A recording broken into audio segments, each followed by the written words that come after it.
பாதாம் பருப்பை யாரெல்லாம் சாப்பிடக்கூடாது அப்படிங்கிறத பற்றி இந்த தொகுப்பில் தெரிஞ்சுக்கலாம். சிலர் பாதாம் பருப்பு சாப்பிட்றத தவிர்க்கணும் அல்லது ரொம்ப குறைவாக சாப்பிடணும்.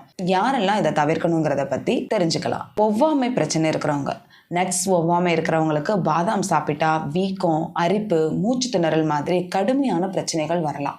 அதனால அவங்கெல்லாம் பாதாம் பருப்பு சாப்பிட்றத தவிர்க்கணும்.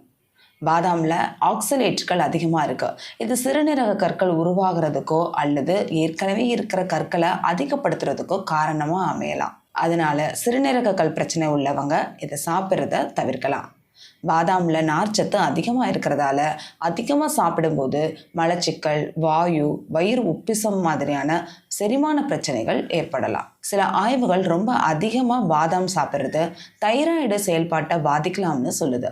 ஆனால் இதை பற்றி இன்னும் நிறைய ஆராய்ச்சிகள் தேவைப்படுது. சில மாத்திரை, குறிப்பாக இரத்த அழுத்த மாத்திரைகள் அல்லது ஆன்டிபயோட்டிக்ஸ் கூட பாதாம் பருப்பு சேரும்போது சில பிரச்சனைகள் வரலாம். அதனால மாத்திரை எடுக்கிறவங்க டாக்டர் கிட்ட கேட்டுட்டு பாதாம் சாப்பிடலாம். முழு பாதாம் குழந்தைகளுக்கு தொண்டையில சிக்கி மூச்சு திணறல் அபாயத்தை ஏற்படுத்தலாம். அவங்களுக்கு கொடுக்கணும்னா பொடியாக்கி அல்லது ஊற வச்சு சின்ன சின்ன துண்டுகளா கொடுக்கலாம். அளவுக்கு மீறினா அமிர்தமும் நஞ்சுங்கிற மாதிரி பாதாம் உடலுக்கு நல்லதுனாலும் அதிகமாக சாப்பிடும்போது உடல் எடை கூடும். ஏன்னா இதில் கலோரிகள் அதிகம்.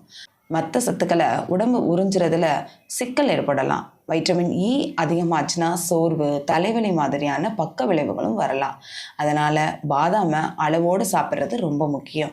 உங்கள் உடம்பு நிலைக்கு ஏற்ற மாதிரி எவ்வளவு சாப்பிடணும்னு தெரிஞ்சுக்கோங்க. ஒரு டயட்டீஷியன் அல்லது மருத்துவரை கேட்டுட்டு சாப்பிட்றது ரொம்பவே நல்லது.